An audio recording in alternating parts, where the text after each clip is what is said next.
My wife laughed. "You'll never be CEO. Just be grateful I stick around." Then she cheated with my boss to secure her own promotion and destroyed me in divorce. I quit quietly. 6 years later, I returned as the new owner of the company. Her face when she saw who was firing her, I, 34 male, was sitting in our kitchen when my wife said it. We'd been married 5 years. I was a senior project manager at a tech consulting firm, making decent money, around 95 grand. She was in sales, pulling in maybe 70. "You know what your problem is?" she said, not looking up from her wine. "You think you're going places. You're not. You'll never be CEO. You'll never be executive anything. You're a worker bee. That's it." I stopped mid-bite. Where's this coming from? Reality. I'm just saying, maybe accept what you are and be grateful I stick around. That stung. A lot. But I loved her, so I swallowed it. Told myself she was having a bad day. Turns out she wasn't having a bad day.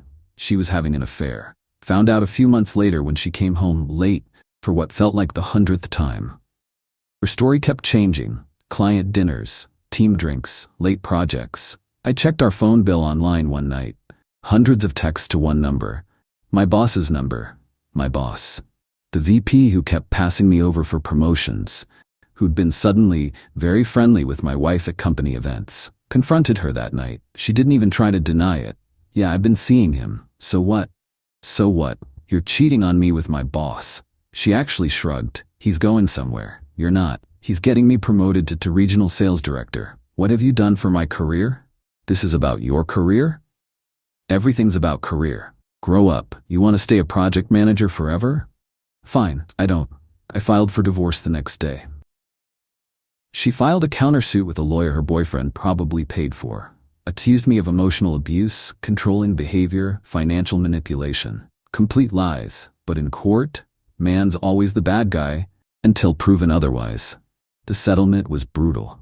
Lost the house, it was in both names, but she claimed she was scared of me, got a restraining order based on nothing, and the judge gave her primary residence. Had to move out of my own place. I got destroyed. She got the house, which meant I had to buy out half her equity, 85 grand I didn't have. She got the newer car. I had to pay her attorney fees because the judge bought her victim act. Walked away with my older car, my clothes, and about 15 grand in debt. My boss, her boyfriend, made work unbearable after that. Suddenly, every project I touched had issues. Every deadline was missed, even when it wasn't. He was building a case to fire me. I saw where this was headed. Started job hunting quietly. Found something at a competitor. Smaller company, same role, same pay. Not a promotion, but at least nobody there was sleeping with my ex-wife. Put in my notice. My boss smiled when I handed him the letter. Shame it didn't work out, but honestly, you weren't cut out for leadership here anyway. My ex-wife got her promotion right around then. Saw it on LinkedIn. Regional sales director. She posted a selfie with my old boss. Caption: "When you work hard, the universe rewards you." The universe. Sure. I left quietly. No goodbye party. No farewell email. Just packed my desk and walked out. That was 6 years ago. Update 1. The first couple years after the divorce were rough. Not gonna sugarcoat it. Cheap apartment, instant noodles for dinner most nights, working insane hours to pay down the debt from the settlement. Tried dating, but trust issues don't make for great relationships. But I worked. Really worked. The competitor that hired me was smaller but hungry. They liked that I was hungry too. Got promoted to senior project manager within a year, director of operations by year 2. Then something clicked. Started seeing patterns other people missed. Inefficiencies in how companies operate. Opportunities everyone else overlooked. Started pitching process improvements that saved actual money. Big money. The executives noticed. VP of operations by year 3. I was 37, making 140 grand, finally crawling out of the financial hole the divorce put me in. Year 4, my company started acquiring smaller firms. I led the integration teams. Turned out I was really good at it, going into struggling companies, restructuring operations, making them profitable. The CEO started pulling me into strategy meetings, acquisitions, mergers, expansion plans. He was grooming me, though I didn't see it at first. Year 5, I made SVP, 210,000 salary plus equity, paid off all the divorce debt, had savings, had stock options that were actually worth something. Then came the opportunity that changed everything. My company's private equity backers wanted to expand into my old firm's market segment. 2 options: compete directly or acquire. Acquisition made more sense financially. My old company had gone downhill. My ex-boss had been promoted to CEO a couple years after I left. Yeah, my ex-wife's boyfriend running the whole show. Under his leadership, they'd lost major clients, missed targets repeatedly, and were bleeding talent. Stock price tanked. They were perfect acquisition targets. I was in the room when our CEO brought it up. "What do you know about this firm?" "Worked there 8 years, know it inside and out." "Perfect. You'll lead due diligence. If we buy them, you'll run the integration." The deal took about 8 months to close. Private equity loves a struggling company they can gut and rebuild. We paid $34 million. Probably overpaid, but the client contracts were valuable. During due diligence, I saw everything. Their financials were way worse than the public numbers showed. My ex-boss had been playing games with revenue recognition, pushing numbers around to inflate quarterly results. Nothing technically illegal, but sketchy as hell. I also saw my ex-wife's compensation package, $180 grand, nice money, but she was getting paid director money to do manager work. Her actual sales numbers were mediocre at best. She was getting paid because she was sleeping with the CEO. The deal closed on a Tuesday. Our CEO announced it company-wide, then announced the new leadership structure. "We're installing new management to turn this acquisition around. Your SVP of operations will serve as acting president during the integration. He reports directly to me." Me? I was the acting president. First day at my old office felt surreal. Same building, same conference rooms, different names on the doors. I got there early, spent the morning reviewing org charts, compensation data, performance reviews, building my list. My ex-wife's file was on the 3rd floor. Regional sales director, same title she'd gotten 6 years ago, never promoted since. Her performance reviews were, let's say, generous. Clearly written by someone who was biased. Her actual numbers showed declining performance 3 straight years. My ex-boss, the now former CEO, had been let go as part of the acquisition. Golden parachute, non-compete, gone. He wasn't my concern anymore. But she was still here, still employed. I called an all-hands meeting for that afternoon. Conference room packed with about 60 employees looking nervous. Acquisitions scare people. And there she was, middle of the room. Saw me walk in and her face went completely white. She knew, immediately knew who I was and what this meant. I kept it professional, introduced myself, talked about the transition, the integration plan, what it meant for everyone. Standard corporate messaging. "There will be organizational changes over the next few weeks," I said. "Some redundancies will be eliminated. Some roles will be restructured. We'll meet with each department this week to discuss specifics." Her hand shot up. "Will there be severance packages for people who are let go?" I looked directly at her for the first time. "For eligible employees, yes. Standard severance based on tenure." Her face flushed. She knew performance-based terminations don't get severance. After the meeting, she tried to corner me in the hallway. "We need to talk." "Do we?" "You can't do this. You can't just come in here and..." "I'm not doing anything to you specifically. I'm running a business. If you have concerns about your role, schedule time with HR. This is personal and you know it." People were watching now. I kept my voice level. "This is purely professional. You're an employee of a company I now oversee. That's the extent of our relationship." She started crying right there in the hallway. "You're really gonna fire me? After everything?" "After everything?" I almost laughed. "Yeah, after everything." Walked away. Left her standing there sobbing while her coworkers pretended not to notice. Spent the rest of that week in department meetings, talking to managers, team leads, reviewing operations. Her name kept coming up. "She doesn't actually manage the team," one of her direct reports told me privately. "She shows up for big meetings and takes credit for our work.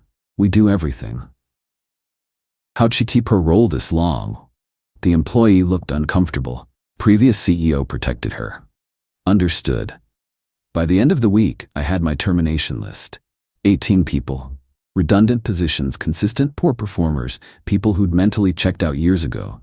Her name was on it. Scheduled the meetings for the following week. HR would deliver the news, but I'd be present for each one. That's what actual leaders do. They don't hide behind HR. She was scheduled for mid-morning, walked in looking defiant. Like she'd spent the weekend convincing herself she was untouchable. "Have a seat," the HR director said. "I don't need to sit. I know what this is." "Then you know we're terminating your employment, effective immediately." "You can't do this. I'll sue. This is retaliation." I spoke for the first time. "It's performance-based termination. You've missed targets 3 consecutive years. Your team has filed multiple complaints about your leadership. You're being compensated $40,000 above market rate for work you're not actually doing. This has nothing to do with our personal history." That's complete garbage. You're doing this because of the divorce. The divorce was 6 years ago. I'm doing this because you're not good at your job and this company can't afford dead weight. She turned to the HR director. "My reviews were always positive. The former CEO were written by someone with a personal relationship with you," the HR director said calmly. "We've reviewed your actual performance metrics. The termination stands." "I'll sue. I'll take everything from you." "You're welcome to try," I said, "but you won't win. We have 3 years of documentation, missed quotas, complaints from direct reports, compensation analysis showing you were overpaid. We're terminating for cause, no severance." The color drained from her face. "No severance. Cause-based terminations aren't eligible." "You can't. I have a mortgage. I have bills. Should have thought about that before spending 3 years coasting on your boyfriend's protection instead of actually doing your job." She stood up so fast her chair tipped over. "You pathetic little man. You think you're so important now? You're nothing. You'll always be nothing." Security was already at the door. I'd requested they be nearby. "Escort her out.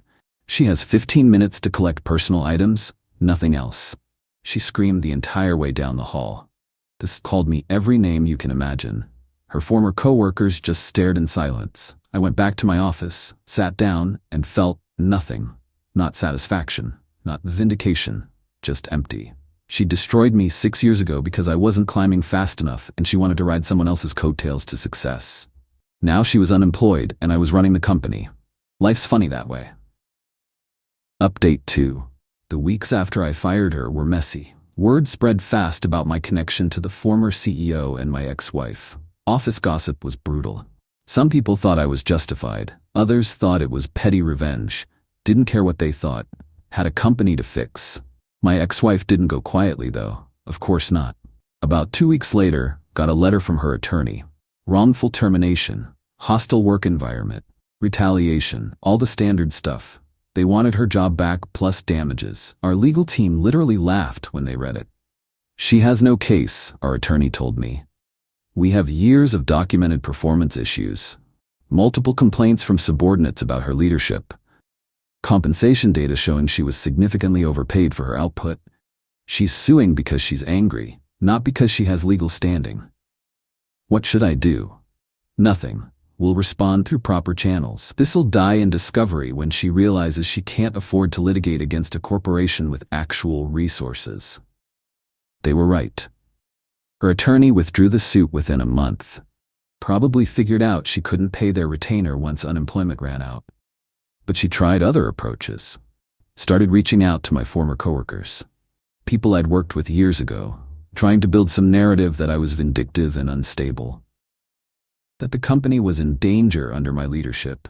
Most people ignored her. A few reached out to me directly. "Hey, your ex is messaging people trying to trash talk you. Thought you should know. Appreciate the heads up. Don't engage with her." Wasn't planning on it. She sounds kind of unhinged, honestly. Then she went after the company publicly. Posted reviews on job sites claiming toxic leadership and discrimination. Posted on industry forums about how we supposedly mistreated employees. Our PR team handled it. Flagged reviews that violated terms of service. Former employees posting more than 60 days after termination. Most got removed. The forum posts were trickier, but our general counsel sent cease and desist letters about potential defamation. That shut her up pretty quick. Meanwhile, I was actually fixing the company. Cut redundant positions, not just hers, but a whole layer of management bloat. Renegotiated vendor contracts that were way overpriced. Restructured teams around actual performance metrics instead of who was friends with who. First quarter under new management, we beat projections by 12%. Second quarter, 15%. By third quarter, we'd recovered most of what the previous leadership had lost. The CEO was thrilled. Board was thrilled. I got promoted to president with full operational control. Salary jumped to $285 plus significantly more equity. Everything I'd lost in the divorce, the money, the house, the stability, I'd earned back, and then some. On my own merit, without sleeping with anyone or backstabbing my way up. One random morning, maybe 4 months after I'd fired her, I ran into my ex-wife at a coffee shop. Total coincidence. I was grabbing coffee before a meeting. She was sitting there with her laptop, probably job hunting. She saw me. I saw her. I almost just left, but she walked over. "Can we talk, please?" "I don't think that's a good idea." "5 minutes, please." Against my better judgment, I sat down. She looked tired, older. The smugness I remembered from 6 years ago was completely gone. "I'm sorry," she said, "for everything. The affair, the divorce, what I said about you never being CEO, all of it." I just stared at her. "I was wrong about you, about everything. I made terrible choices and now I'm paying for them." "Okay. That's it? Just okay? What do you want me to say? You destroyed our marriage because my career trajectory wasn't impressive enough for you. You cheated with my boss to advance yours. You took me to the cleaners in divorce court with false accusations. And now you're sorry?" I was young. I was stupid. I thought. You thought I wasn't good enough, and honestly, maybe I wasn't back then. I was comfortable being a senior manager. Maybe I would have stayed there forever if you hadn't blown up my entire life. She looked down at her coffee. "I heard you're president now." "Yeah, and you're doing well?" "Very well. I'm happy for you, really." "Are you? Because you look miserable." She flinched but didn't argue. "I deserve that." "You deserve worse. But I'm not interested in revenge anymore. Watching you crash from your own bad decisions is enough." Things with him fell apart completely. After he got fired, he blamed me for everything. Said I distracted him, that I ruined his career. We broke up. Now he's trying to sue the company. I know. I saw the filing. He won't win. I'm unemployed, lost the house, couldn't keep up payments without my salary. Living with my sister now. Can't even get interviews because word spread about what happened. That's rough. Can you help me? Just a reference or something? Anything? Absolutely not. Please. I'm desperate. You were desperate 6 years ago to get ahead. You used people, used me, destroyed me in court with lies. Now you're dealing with the consequences of burning every bridge you ever had. I made mistakes. You made choices. Choices have consequences. You chose to cheat, chose to lie about me in court, chose to coast on your boyfriend's protection instead of actually being good at your job. Now you're unemployed and unhireable. That's on you. I stood up. I'm not going to help you. But I'm also not going to keep hurting you. You're doing that fine on your own. We're not friends. We're not anything. Move on with your life and leave me out of it. You've changed. You're cold now. No, I just stopped letting people walk all over me. There's a difference. Left her sitting there. Didn't look back. Final update. Been about 18 months since I fired my ex-wife. 2 years since the acquisition. Figure it's time for a final update since people keep asking. The company is thriving. Revenue's up 34% year over year. We've expanded into 2 new markets. Turned things around so completely that our parent company promoted me to CEO last quarter. Actual CEO. The exact title my ex-wife said I'd never have. Making $340,000 base plus equity that's actually valuable. Bought a house last year, really nice place, 3 bedrooms, good neighborhood, no drama this time. Started seeing someone about a year ago. She's a consultant, different firm entirely. Smart, driven, doesn't need me to advance her career. We're taking it slow, but it's good. Healthy. Built on actual mutual respect instead of whatever my marriage was. My ex-wife? Heard through mutual acquaintances, she eventually found work. Sales coordinator at some small firm. Entry-level position, probably making 55 grand if she's lucky. She's in her early 40s, basically starting her career over from scratch. Her ex, my old boss, lost his wrongful termination lawsuit. Turns out golden parachutes have clauses about documented performance. When we showed the judge evidence of his creative accounting practices, the case collapsed fast. Last I heard, he's doing contract consulting work, nowhere near executive level anymore. People ask if I feel bad about how things turned out for her. Honestly, no. She looked at me 6 years ago and said I'd never be CEO. Said I should be grateful she stuck around despite my limitations. Then she cheated with my boss, destroyed me in divorce court, and took everything she could. I didn't plan revenge, didn't scheme to take over the company just to fire her. I worked hard, got better, took opportunities when they came. The fact that one of those opportunities led me back to that company was just luck. What I did with that opportunity was pure business. She got fired because she was genuinely bad at her job. The previous CEO protected her because they were sleeping together. Once he was gone and actual performance mattered, she couldn't cut it. That's not revenge. That's just natural consequences. Someone sent me a screenshot a while back. My ex-wife had posted something on social media about toxic men who abuse power and how karma comes for everyone eventually. I actually laughed because karma is real. She got back exactly what she put out into the world. She wanted a husband who was CEO. She got one. Just not how she expected. She wanted to advance her career by any means necessary. She did. Right into unemployment. She thought I'd never amount to anything. Turns out she was very, very wrong. The best revenge isn't some elaborate scheme. It's success. It's living well while the people who wronged you self-destruct from their own terrible choices. I'm done thinking about her. Done caring what she thinks or does. I've got a company to run, a relationship to build, and a life that's actually good now. She can figure out hers on her own. To everyone who's messaged support over the months, thanks. To anyone who thinks I should have given her a second chance or helped her out, hard disagree. She made her bed.